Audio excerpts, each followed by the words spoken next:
I could see the way to do that. And I was able to bring them together. And then I just kind of took on that role of always seeing the things that other people couldn't see and figuring out the common ground that people have. Welcome to Becoming Better with Jeff Ponders. We deal with who we are, where we've been, where we're going, and who we're becoming to get there. It's time to leave your ego at the door and deal with real life. It's time to become better. Welcome to the Become Better podcast, where we talk about who we are, where we've been, where we're going, and who we're becoming to get there. I'm Jeff Ponders II, and today my guest is my friend and partner in business, Miss Lindsey Walenga. Hi, Jeff. Welcome. Thank Hey. So Lindsey, you have had a crazy journey of professional and personal growth over the course of, let's see, how old are you? The last full time of your life? I'm 36. There you go. You've been on this journey of just how to do things better, really. Yeah. As a human, as an entrepreneur, as a CEO. See, if I remember right, I think you became CEO 2 years ago. Mm-hmm. Man, woo. I did. Yeah, and it's been it's funny, and knowing you for the last 4 or 5 years now, something like that. I feel like it was the moment you became CEO, like everything, like your growth kind of said, all right, cool. You want to take on some new responsibilities? Let's go. Mm-hmm. And so it's been cool as an advisor and a friend and, and peer and colleague to see this development. I'm excited to talk about how you've balanced growth across a lot of different areas of life, as you've consistently increased responsibility and as, life has changed, kids have gotten older. You're living all the things right now. And so I think it's really cool, and it's inspiring to see somebody who you just tackle it by the horns and say, all right, let's deal with it. And in particular, thinking about you as a communications professional, a communication strategist, you more than just work it. That's just a part of who you are. So let's start from the beginning. Okay. Where are you from, and how did you start to become you? Oh boy. Doing cartwheels down the sidewalk to my friend's house in Grosse Pointe when I was 5 years old. Word. That's how I started becoming who I am. Or getting signed up for soccer, but spending the entire game picking dandelions down at the other end of the field. Were you actively on the field playing the game? Yeah, it was the middle of a game. Yeah. I just was not made to do what other people expect me to. It was pretty clear from day one. Day one, you said, I'm a rabble rouser. I just did my own thing. Yeah. I just went my own direction. And then sometimes I was surprised that other people weren't okay with it. Sometimes I'm still surprised when they're not okay with it. But yeah, being kind of a free spirit and a lot of, intense emotion from a small kid. It's who I still am today. But yeah. So you're still a small kid? Yeah. No, you're not a small kid anymore. No, you're grown up. The intense emotion and the doing my own thing. Got it. So how did, being the 5-year-old, actually, man, the cartwheels on the sidewalk, that makes sense. I played soccer growing up. And so I can imagine looking back like, what are you doing? Like losing it, like be a part of the team, play in the game. So even going back to being a kid, it's one thing to be free spirited and to do your own thing, but you also run a company today. Mm-hmm. And so, what was it like? So today, like you balance a team, like you manage a team. Growing up, was it just about you, or is it also considering, community and team and such? Because I think about the soccer example. I'm like, kick the doggone ball, Lindsey. Yeah, kick it. I think when we're kids, it's always just about us to start. Fair. We're just, the whole world revolves around you when you're a child. And then growing up, you realize that it doesn't. But it wasn't the thing about picking dandelions at the other end of the field. I still am that today. And it's not about not being a team player. It's just about knowing where you are meant to be. And I'm not supposed to be the one physically kicking a ball down a soccer field. Never have been. That's, I don't know. Competitive sports just wasn't my thing. Sure. Like intellectual sport is a little bit more my style. So yeah, being on a team looks different today than it did then. Yeah, and I think you said you didn't sign up for soccer. Somebody signed you up. So maybe if they asked you first. I mean, I don't know. Maybe it sounded fun, and then I got there and realized it wasn't. You saw dandelions. Yep. So you grow up picking dandelions and avoiding kicking soccer balls. But you find yourself in the communication space. How'd you get there? Bringing people together is always something that I've done naturally. It's like instinctual for me. And I think it was a little bit of a survival mechanism when I was like middle school age. You know, I had a really wonderful and fun childhood, and also found myself in the position a lot when I was like a younger teenager of having to make sense out of like adult situations that were over my head.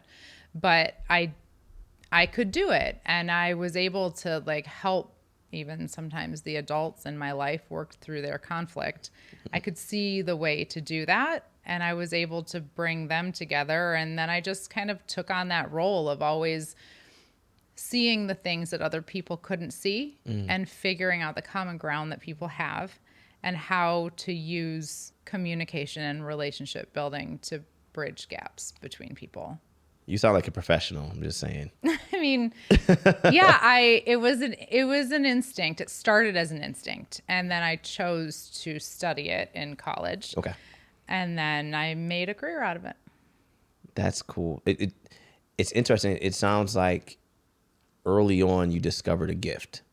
Yeah. It's funny. In the previous podcast, I talked to a guest, and we talked about the value of gifts and how we explore them or choose not to. And actually, we've talked to a lot of people about gifting and how it's easy to have a gift and just let it be.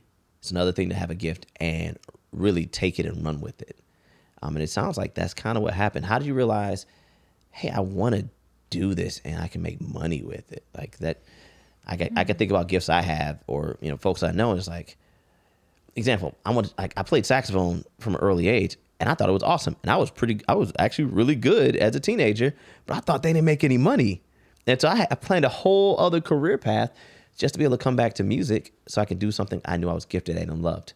How did you kind of figure out, hey, I get people, I can make money getting people? I don't know if this is like a function of just growing up, like having like a pretty solid foundation of financial security or like my values or a combination of them both. But I didn't really think a whole lot about like making money. That wasn't, I mean, I needed to make a paycheck. I've worked since I was 15 but money to me is like a tool for freedom. And the freedom is what I've been after from the beginning. So like working since I was 15 was so I didn't have to ask my parents for money. And then I just figured I'd make money doing this thing. I don't know. I didn't really think a lot about that. I know that's probably not like the, really like strategic and professional thing to say, but I knew that what I wanted to do with my life was to bring people together and help them communicate more effectively. And I didn't think a lot about money related to that. Yeah. I just trusted that it would follow if I was doing the thing I was supposed to do. All right, man, I love that answer. And I think I'm going to have a little fun with this. So what about bringing people together and helping them communicate more effectively? Why did that matter to you? A lot of reasons. Bringing people together and helping them communicate more effectively matters for a lot of reasons. But so to name a few, or to start with one, we have more in common than not. And progress and just like improving our lives is something that I've always like wanted to be part of. And everybody focuses so much on the things that divide us, but we can actually make a lot more progress when we focus on the things that we have in common. The thing is, you can't do that without communicating.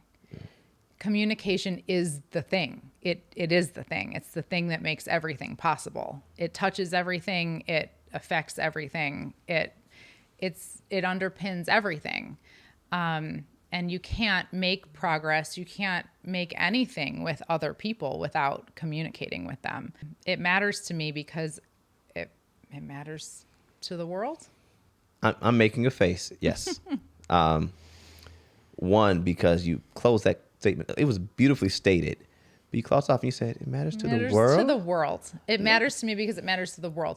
I said it like that because it's kind of a bullshit answer too, in that like it matters to the world, but why does it matter to me? Yes. Because I think, like, if I'm being totally honest, I think when I was younger, I don't think that people did that for me as much as I wanted them to.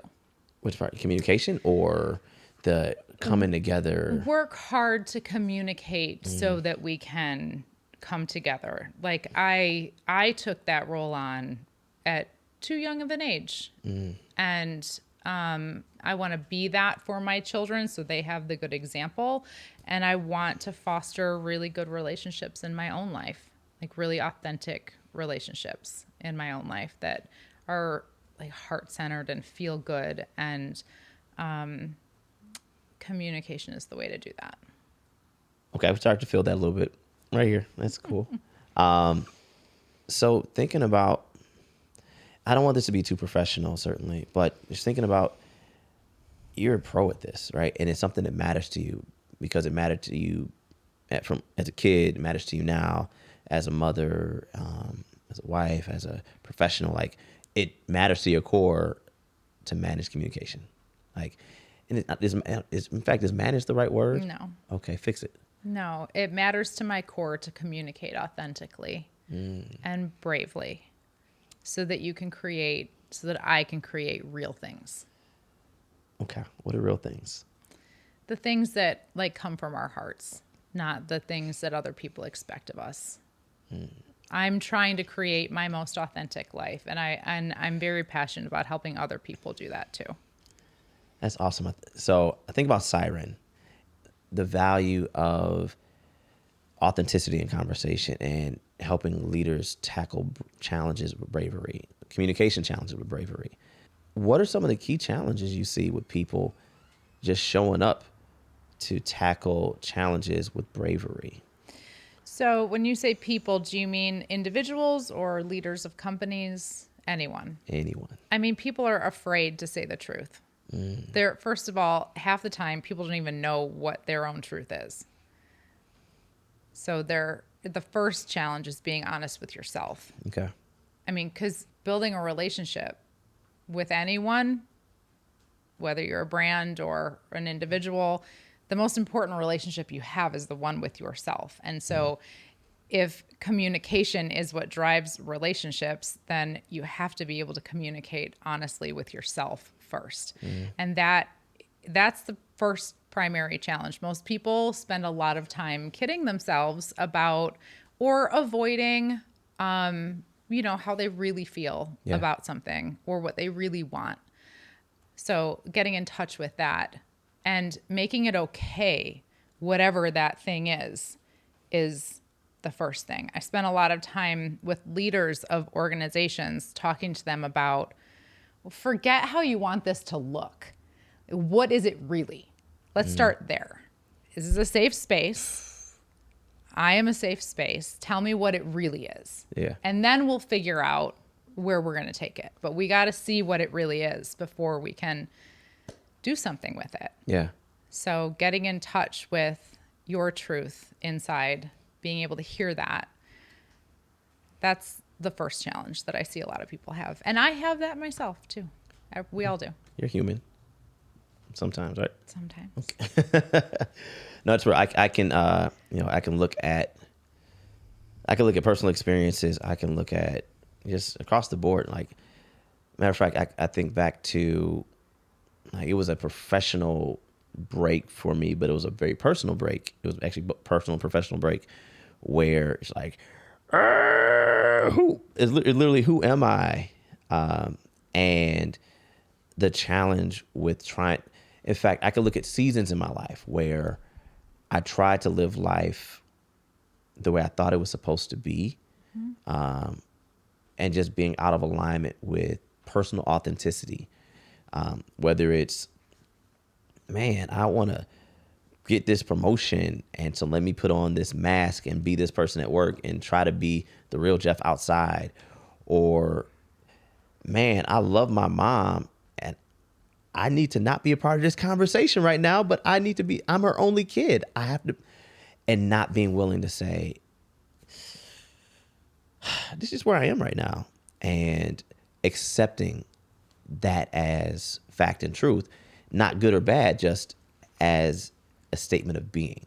Yeah, just observing and allowing what is allowing it to be. It's hard. Is the first thing. You don't actually have to do anything else. You don't have to say anything. You don't have to do anything.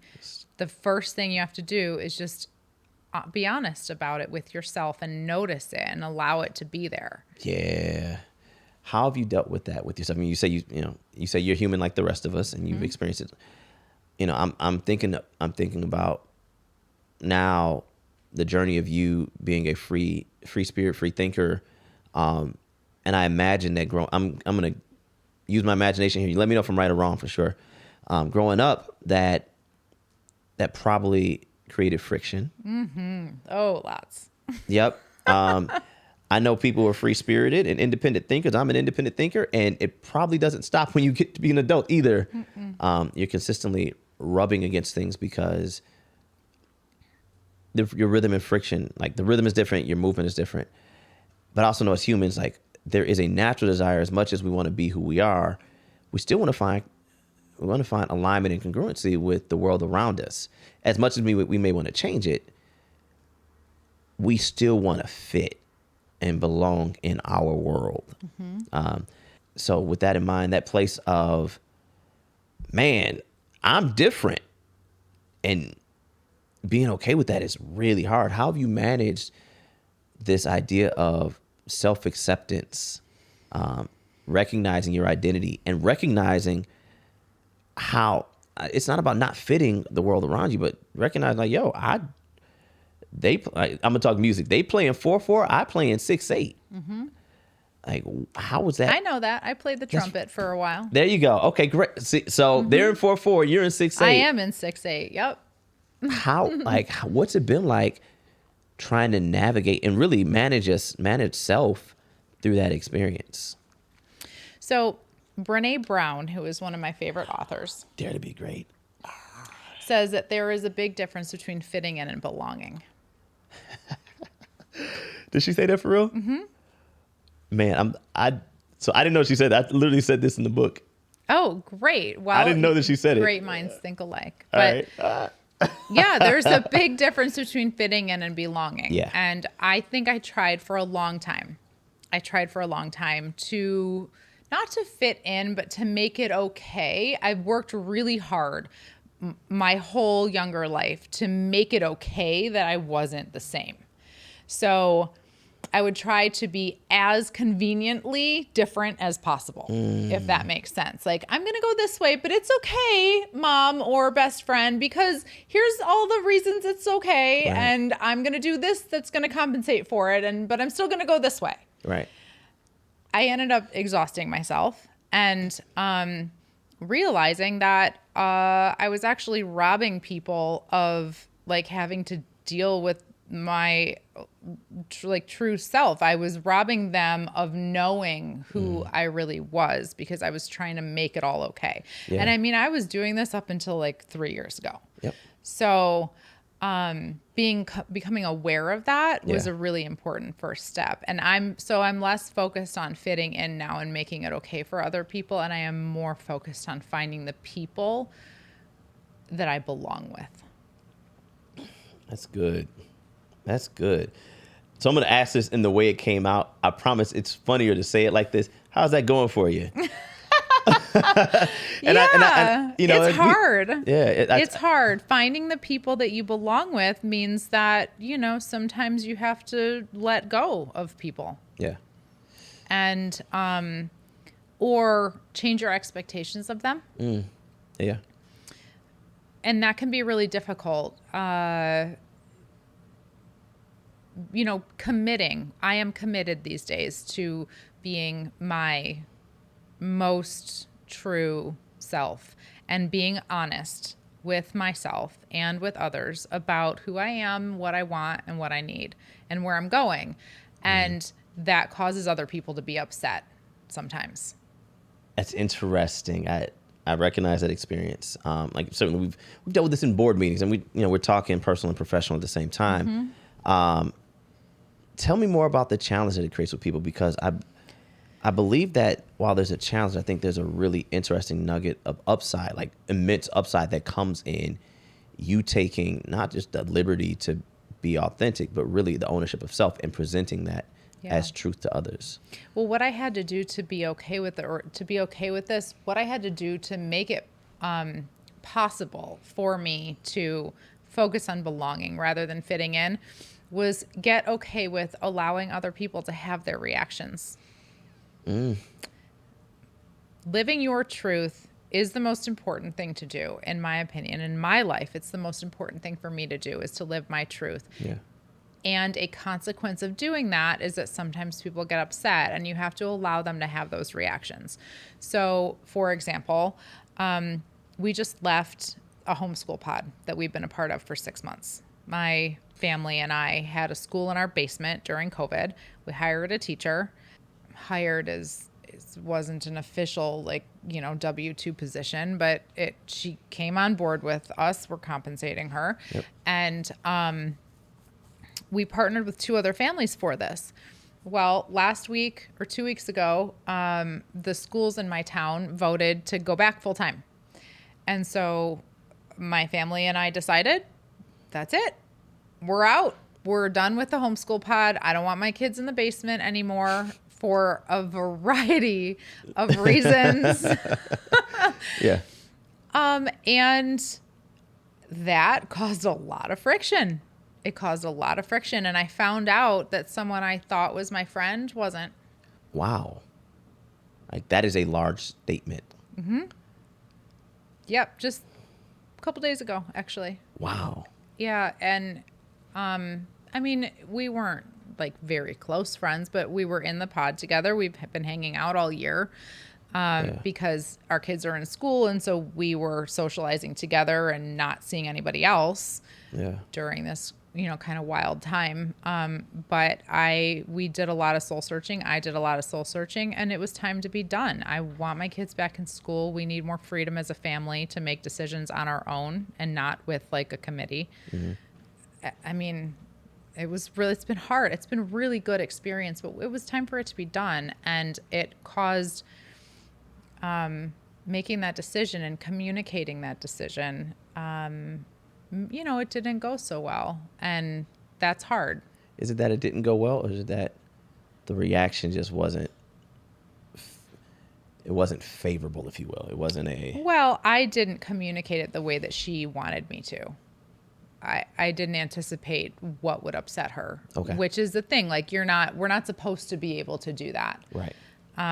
You can't, it's not your job to guess what is going to upset other people when you're communicating. If you're trying to do it, effectively and bravely, you're open, you stay open, you say your truth, and then you allow other people to have their reaction, and you show up for that and you allow that. So I did, and I listened to her, and ultimately, we just aren't able to see eye to eye, and that's okay. That's okay. So that's someone I don't belong with. Got it. And I don't need to try to fit in with her. No. Which is a weird concept. As a 36-year-old, doesn't it sound like I'm trying to fit in? I'm Middle in high school Yay. again. But really, we don't change. The social dynamics don't change a whole lot. There's still that pull to want to, and you have to work hard to do something different. So I'm going to throw something your way. I had a conversation about a week ago with a colleague, and we were talking about friction. And in the moment, I stumbled across an idea about friction, such that, if you take friction happens when you have two substances that rub and they're not completely congruent, right? In fact, but they're in close proximity, which is the important part. In general, if you have things that are, if I'm not close to you and you're different and we're moving, like we're not even rubbing, and so we don't feel friction because there's no connectivity. You're there and I'm here and it's whatever. We don't have to rub. And if we put two things together and they're the same, you don't feel friction, but you also don't have any energy because there's no viscosity. I'm going to screw that up. Science people don't get me. Whatever. I'm following you. It's you got fine. me. Like there's nothing there to create the tension that actually creates the energy, right? It's water on water. You don't know where it starts or where it ends. But when you take two things that are close enough that they can be close together. In fact, actually, even if you take sandpaper and put it against regular paper, they're very different. You rub them together, you don't feel that much friction because one is super smooth and the other isn't. But you take two things that are really, really close. They're so similar that they can practically see themselves in each other, like two pieces of sandpaper. You put it together, technically, it's like it feels like they belong exactly. But when they rub, because they're so doggone similar, it's like nails on a chalkboard. It's like one of the worst experiences ever. It is excruciating and it drives you crazy, but it's only because they're so close and so similar that when they move, or even if it's the idea of a pebble in a shoe, it's that one little piece of one thing that creates that crazy irritation. So I'm curious, and when we talk about the idea of belonging, is it, and not necessarily with that situation, is it, cases of we're so close that when we rub, it hurts too bad? Or is it that we're so different that I just don't like you, oil and water. We just don't belong together. Yeah, no, I don't know that it's like a perfect like comparison to the analogy of like rubbing and friction, because I don't think actually that friction is mutually exclusive with belonging. Sure. Agree. So, for example, my business partner and I are best friends, and we are two pieces of sandpaper. We are very similar. We're very different in some key ways, but from the outside we look, and we are very similar. But when there's friction between us, it is really frictiony. It's very, very frictiony. Yeah. But we belong together, and that's because we're both open to each other's complete experience, and we don't turn away when things get hard. Man, that's really, really good. Yeah. And you guys are very similar. So I haven't asked this question in a while. I'm not apologizing for this. Don't apologize for anything. Nope. I signed up for it. You sure did. I ask every once in a while. I ask one of my guests, what is the biggest mistake you've ever made? The biggest mistake I've ever made is looking to someone else to prove that I was worthy of love. We're all letting a collective. And it wasn't just one mistake. Like that was like a grand misconception for the better part of my life, really, until about a year ago. Okay. It's interesting. Just looking at the story that you've shared, it sounds like the pacification of differences is really about trying to find acceptance. Like I think we all deal with that. It's, hey, I'm different, but don't judge me for it. But I need it to be okay. It's okay, it's right? Okay. Yeah. It's okay. I need to feel okay. Yeah. And I'm looking for acceptance from somebody else to let me know that it's okay. Yeah. Versus, as you said, you've been on this journey of self-acceptance, self-awareness. And it's funny because it all still comes back to communication with self first, with saying, hey, you or me, It's okay for me to be, feel, think, whatever. I'm okay. Yeah. Even if I don't like, even not necessarily liking what I may be thinking, it's saying I am okay because this is where I am. It is acceptance of truth and fact. From there, you can start making decisions about if you want to change things, for sure.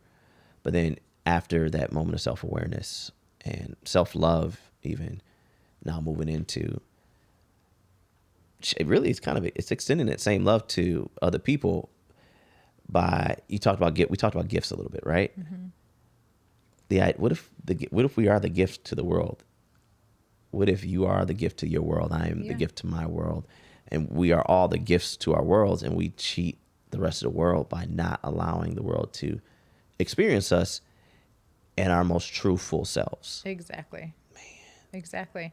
Yeah, no, and I mean, for a long time, I mean, since I was like 16 years old, at least I can remember just like wanting to prove to myself that I was good. Yeah. That I was good. And the proof of that I was looking for in like commitment from other people. Yeah. My friends, boyfriends, yep. Whatever.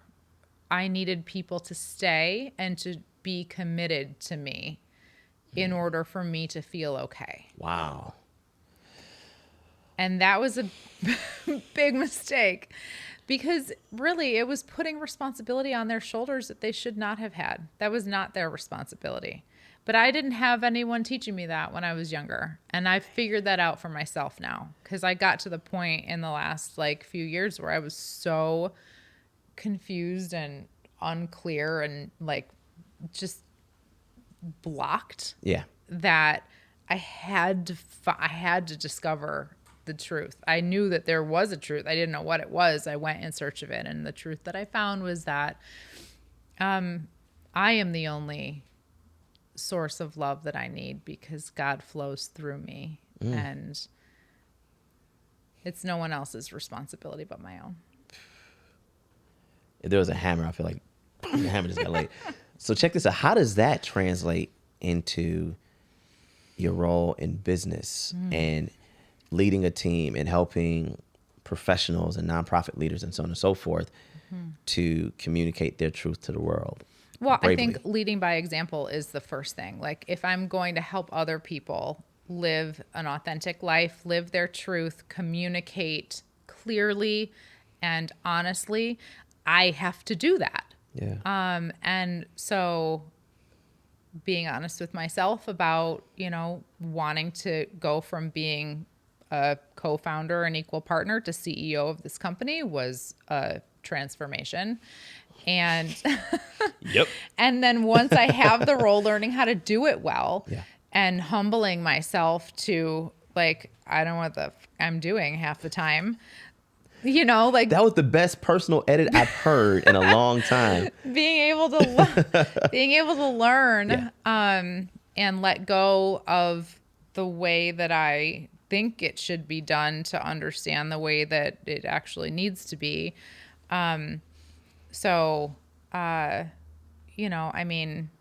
Understanding that it's no one else's responsibility but my own to take control of my life and the direction that I want to go in. By doing that, I am exemplifying it for other people. And my team, my clients, my family, my kids. Yep. All of that. So I feel like you just gave me an alley-oop. So I ask every guest this one particular question. And you just talked about who you are, but also looking forward to where you want to go. So right now, this moment is the youngest you will ever be again. Oh boy. You will never be younger than you are at this very moment. Or more beautiful. All right. I mean, personally, I'm working on becoming more beautiful. Sure. That's why I'm shining my head every day. I'm not shining my head. But if today is the youngest you'll ever be, who do you want to be when you grow up? someone 10 times the size I am right now, and not physically, but like I want a spirit 10 times the size that I am right now. And I am on my way there. I want to take this gift that I have in knowing how to bridge gaps, bring people together, communicate clearly, helping people own their truth and communicate that to the world. I want to take that and spread it on a much wider scale. That might look like helping female founders find their voice. It might look like running for office someday and like fixing some of the policy issues that have been plaguing this country for decades. Is that the first time you said that publicly? Maybe recorded. Oh, exclusive. No.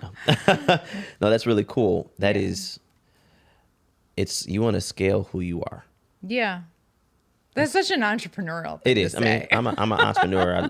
I live in that world. But no, it's, you like who you are and you want to be able to do it bigger and better. Yeah. Yeah. So how are you fueling that growth? How are you becoming it on a daily basis? What are you doing to help yourself grow and become better? Just staying wide open. I mean, you said you like who you are, you want to do more of it. I guess I don't ever really actually see who I am as a static thing. Wasn't it Michelle Obama that her book was titled Becoming, right? Yeah. Like this is the lifelong process. You never stop. That's right. And what am I doing to become who I want to be? I think it's just staying wide open and observing and learning what I need to, allowing myself to be taught and led, knowing when to lead and when to learn. And we are absolutely going to write that down, knowing when to lead and when to learn. Yeah. I see head nods in the back of the room. If we had an amen corner right now, they'd be. No, that's really good. Are there specific things that you're doing to help fuel that growth? Sure. Well, I have a spiritual coach and director.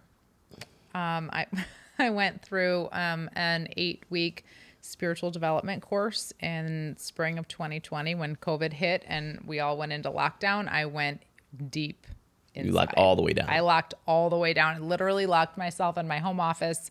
I was in there I worked and then I was doing the spiritual curriculum for like hours every day. Like after the kids went to bed, I barely slept. But across 8 weeks, I learned about things like the law of attraction and self-acceptance and neutral mind and all of these really important foundational principles that allow me to connect to God on a deep level on a daily basis. So I am continuing to work with my spiritual coach. I see her every 2 weeks.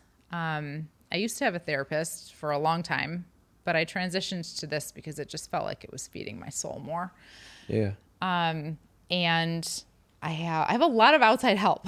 I also have a business coach that we engaged back in November, and they kick my ass on a regular basis, like about my own, ideas and why they're not always great. And how to learn so that I can actually get the things that I want, but it doesn't look the way I thought it would. So letting go of control has been a big thing for me to learn how to do. Like I have wanted my team to take more ownership over the direction of the company and complained for a long time that I felt like I was the only one doing it. Well, it turns out I was the one in the way. So, you got to learn how to get out of your own way. Real. So working with a lot of helping professionals, coaches, and listening to people that are doing things that I want to do has helped. That's really cool. I'm going to borrow a couple of those things personally. And it's funny, the idea of telling the team, why aren't you doing more? And you realize you're in the way. And it's funny because I feel like that principle works with our teams, but also works with ourselves. It's, hey, self, why aren't you doing more? Dang, I'm in my own way, and being able to get out the way, which is weird to say. How do you get out of your own way? You can, but. Well, having outside help really helps because you don't know what you don't know. Yeah. So I'm a big believer in therapy, coaching, really smart friends that are willing to be honest with you. Yeah. I have a crew called the Four Horsemen. And we keep each other honest. Yeah. And it's a really powerful thing. So one last question. I appreciate your time into the day.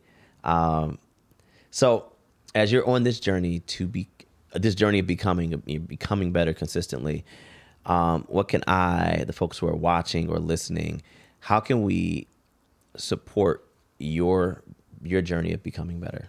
I'm going to answer it two ways. One, there are tangible things that you can do. You can visit my company's website, which is sirenstrategy.co, and read about us and let us know what you think we should be doing better. I mean, follow us and engage and see if what we're saying about communication resonates with you or doesn't, and tell us why. That's how we learn. Two, be honest with yourselves. Do for yourself what I am trying to do for myself and what I am encouraging the people around me who I serve and partner with to do, is be honest with yourself about what you want and then be brave enough to say it. And I think if we all do that, we will all collectively be better off. We don't drop microphones because they're expensive. But if we did, that would be the moment. Listen, Lindsey, thank you so much. This was amazing. Yeah, we appreciate your time. This is really insightful. Thank you guys for listening and watching, and we're signing off. You've been tuned in to Becoming Better with Jeff Ponders. Special thank you to our guests for this episode and to our partners Mammoth Studios and the Cochran House. We appreciate you for joining us on this journey toward a better life from the inside out. See you soon.